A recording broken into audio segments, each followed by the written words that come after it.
Next देखो, इसी theorem का हमारे पास कन्वर्स पार्ट है। अब कन्वर्स में क्या लेके चलेंगे कि जो के है वो हमारे पास क्या है, स्प्लिटिंग फील्ड है किसी नॉन जीरो पोलिनोमियल का, और हमें प्रूव करके दिखाना है जो के है ना वो नॉर्मल एक्सटेंशन है किसकी, एफ की। ठीक है, तो देखो ये तो हमें ऑलरेडी गिवन था कि के क्या है, फाइनाइट अलजेब्राइक एक्सटेंशन है। और अब हम क्या सपोज करके चलते हैं, जो के है ना वो हमारे पास स्प्लिटिंग फील्ड है किसी नॉन जीरो पोलिनोमियल का, मैंने मान ली वो है F x over F having, और इस पोलिनोमियल स्प्लिटिंग फील्ड है तो इस पोलिनोमियल के रूट को कंटेन कर रहा है, तो मैंने मान रखा है कि a1 a2 an क्या इस पोलिनोमियल के रूट है। हमें प्रूव करके क्या दिखाना है, जो के है ना वो नॉर्मल एक्सटेंशन है एफ की। अब बच्चे नॉर्मल एक्सटेंशन के लिए हमें क्या प्रूव करके दिखाना पड़ेगा, फिर हमारे पास कोई एक इरेड्यूसिबल पोलिनोमियल है, कोई भी एक इरेड्यूसिबल पोलिनोमियल है जिसका एक रूट के अंदर है, तो हमें ये प्रूव करके दिखाना पड़ेगा उस पोलिनोमियल के सारे रूट किसके अंदर है, के अंदर है। तो देखो लेट कर लिया मैंने, पी एक्स वो इरेड्यूसिबल पोलिनोमियल है हैविंग वन रूट, जिसका एक रूट है बीटा जो किसके अंदर है, के अंदर। और हमें प्रूव करके क्या दिखाना है, इस पी एक्स जो ये इरेड्यूसिबल पोलिनोमियल है ना इसके सारे रूट किस में जाए, के में। यही नॉर्मल एक्सटेंशन की डेफिनेशन होती है। तो लेट इट पॉसिबल, हम कॉन्ट्राडिक्शन से प्रूव करेंगे। हमने मान लिया कि इस पोलिनोमियल का एक रूट है बीटा डैश जो कि क्या है, के में नहीं है, जो कि क्या है, के में नहीं है। ठीक है, और मैंने मान लिया अगर वो के में नहीं है तो इसका मतलब क्या हो गया कि उसका स्प्लिटिंग फील्ड नहीं है। तो मैंने मान लिया कोई इसका एल कोई भी इसका क्या है, इस पोलिनोमियल का स्प्लिटिंग फील्ड है, यानी इसके रूट्स को कंटेन कर रहा है। और लास्ट में प्रूव करके दिखा दूंगी जो ये एल स्प्लिटिंग फील्ड है ना वो के इक्वली है। ठीक है, सिंस अब हमें दो मेंबर मिल गए, दो मेंबर कौन, इस पी एक्स पोलिनोमियल के दो रूट मिल गए बी और बीटा डैश। और हमने पढ़ा था अगर कोई भी दो एलिमेंट है जो सेम मिनिमल पोलिनोमियल को सेटिस्फाई करा रहे तो वो एक दूसरे के क्या होते हैं, कॉन्जुगेट होते हैं। तो इसका मतलब क्या बन गया, बीटा और बीटा डैश क्या बन गए, कॉन्जुगेट बन गए ओवर एफ।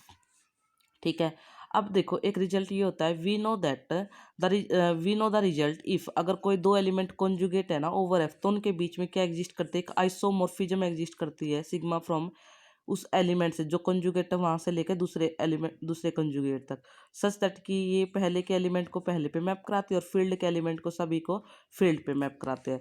तो यही सिचुएशन हमारे पास आ गई, उस पी एक्स पोलिनोमियल के दो रूट है बीटा और बीटा डैश, दोनों मिनिमल पोलिनोमियल के रूट है इसलिए वो एक दूसरे से कंजुगेट हो गए।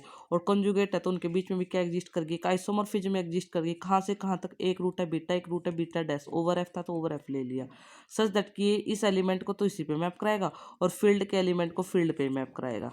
ठीक है, तो नाउ अब हमारे पास एफ एक फील्ड आ गया जो किसका सब फील्ड है, एफ ऑफ बीटा का, और एफ ऑफ बीटा किसका, के का।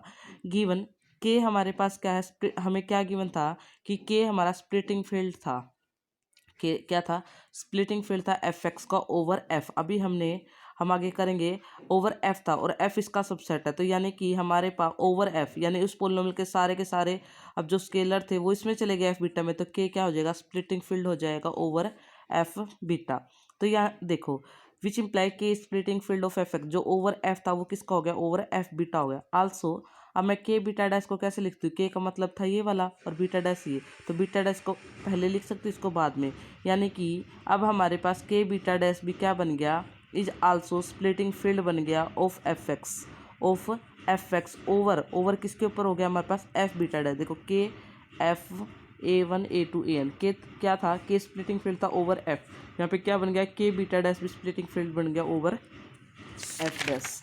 अब देखो फिर से हमारे पास एक रिजल्ट होता है unique up to isomer splitting field के अंदर, अगर सिग्मा कोई भी मैपिंग है एक फील्ड से दूसरे फील्ड तक, और एफ एक्स कोई भी पोलिनोमियल है एफ के अंदर, एफ डैश कोई पोलिनोमियल है एफ डैश के अंदर, और कोई भी दो स्प्लिटिंग फील्ड एग्जिस्ट करते हैं ना तो उनके बीच में क्या एग्जिस्ट कर जाती है, एक ऑन टू आइसोमॉर्फिज्म एग्जिस्ट कर जाती है पहले स्प्लिटिंग फील्ड से दूसरे स्प्लिटिंग फील्ड में, सच दैट कि यहाँ के मेंबर को किस पे मैप कराते हैं, जो यहाँ का फील्ड मैप कराता है सिग्मा लैम्डा पे for all lambda belongs to F. तो यहाँ पे भी हमारे पास क्या आ गए, दो फील्ड आ गए, एक तो एफ बीटा और एक आ गया हमारे पास एफ बीटा डैश, उनके बीच में हमारे पास एक आइसोमॉर्फिज्म आ गई थी, अभी हमने बताया जब वो कॉन्जुगेट हो गए थे। ठीक है, और दो स्प्लिटिंग फील्ड आ गए, एक तो के और एक हमारे पास क्या आ गया, के बीटा डैश, एक तो के ओवर एफ था स्प्लिटिंग फील्ड, एक ई आ गया था। तो यानी कि इसके अकॉर्डिंग फिर यहाँ पे जो हमारे पास स्प्लिटिंग फील्ड है उनके अंदर भी क्या एग्जिस्ट कर गई, एक आइसोमॉर्फिज्म एग्जिस्ट कर गई जो यहाँ के मेंबर को कैसे मैप करा रहे हैं, तो देखो यहाँ के मेंबर को जो फील्ड ने मैप कराया उस पर मैप करवा रही है।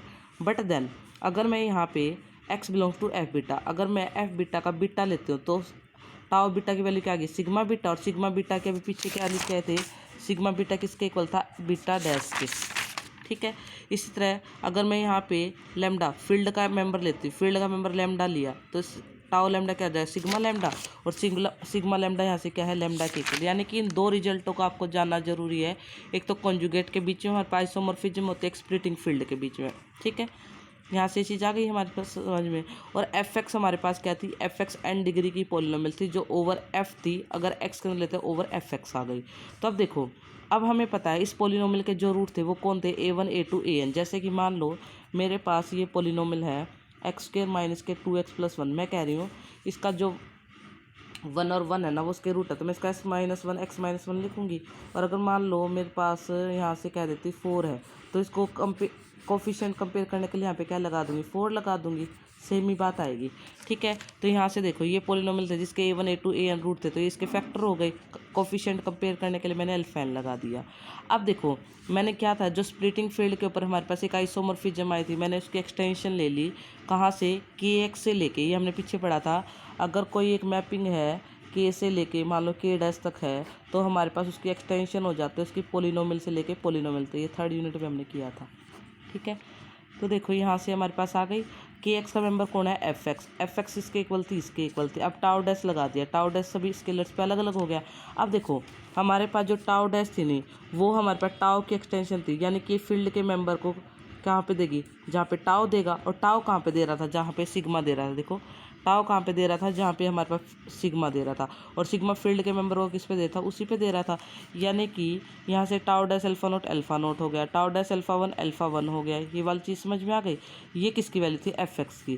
फिर मैंने अब इस पे लगा दी टाउ डैश एफ एक्स पे, यानी कि टाउ डैश एफ एक्स पे लगाऊंगी तो यहाँ से हो जाएगा। अब देखो चाहे मैं A1 लिख लूँ, क्योंकि A1 हमारा किसका मेंबर था, फील्ड का मेंबर था। तो अगर मैं टाउ A1 लगाऊंगी, टाउ A1 का मतलब भी तो क्या है, A1 है, ठीक है।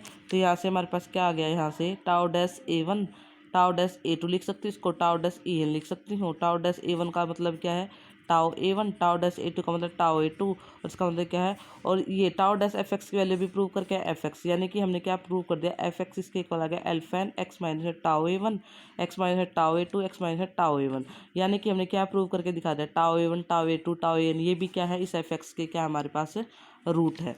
लेकिन रूट कौन से थे, A1 A2 AN, जो किसके इक्वल आ गया, टाउ एन। इनका ऑर्डर अलग हो सकता है, क्या पता है A1 टाउ AN के इक्वल हो, A2 टाउ A2 के इक्वल हो, A3 टाउ A1 के इक्वल हो। तो जरूरी नहीं है A1 टाउ A1 के ही इक्वल होगा। यानी कि अब हमारे पास ये रूट किस में कन्वर्ट हो गए, इसमें। लेकिन के क्या था, F of A1 A2 AN, A1 A2 AN की जगह पे क्या लिखते, tau A1 tau A2 tau AN। अब देखो हमारे पास जो ये मैपिंग थी, ये ध्यान से देखो, जो ये मैपिंग थी ये ऑन टू आइसोमॉर्फिज्म थी।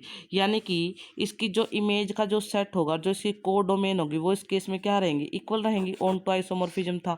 तो हमने ये लिख दिया। के की वैल्यू क्या है, F of A1 A2 AN है, और F of A1 A2 AN की वैल्यू क्या है, F tau A1 tau A2 tau AN। Tau को बाहर निकाल देंगे तो हमारे पास क्या आ जाएगा, एफ ऑफ A1, क्योंकि हमारे पास ये वाली वैल्यू किसके इक्वल है, इस वाली वैल्यू के इक्वल है ना, F of A1 A2 AN। और F of A1 A2 AN किसके इक्वल है, के। यानी कि आपने प्रूव करके दिखा दिया के बीटा डैश इक्वल टू में के, यानी कि के बीटा डैश को के इक्वल दिखा दिया, यानी बीटा डैश बिलोंग्स टू के। लेकिन आप स्टार्टिंग में क्या मान के चले थे, स्टार्टिंग में ये मान के आए थे कि बीटा डैश एक ऐसा रूट है इस पोलिनोमियल का जो के में बिलोंग नहीं करा, और लास्ट में आप कह रहे कि बिलोंग करे, तो कॉन्ट्राडिक्शन आ गई। इसका मतलब जो आप मान के चले वो गलत है। मान के चले थे कि हमारे पास जो के है ना उसका स्प्लिटिंग फील्ड नहीं है, बल्कि एल उसका स्प्लिटिंग फील्ड है। इसका मतलब जो एल स्प्लिटिंग फील्ड है वो खुद किसके इक्वल है, के इक्वल है। तो ये था प्रूफ। तो इस थ्योरम के लिए आपको एक बार तो इस रिजल्ट का पक्का पता होना चाहिए, कॉन्जुगेट वाले का, और एक इस रिजल्ट का। जब तक आपको ये दो समझ में नहीं आएंगे तब तक आपको थ्योरम समझ में नहीं आएगी, ठीक है। जैसे ये दो रिजल्ट लगाओगे फिर हम एक्सटेंशन ला देंगे, एक्सटेंशन के बाद तो बिल्कुल ईजी प्रूफ रह जाता है इसका।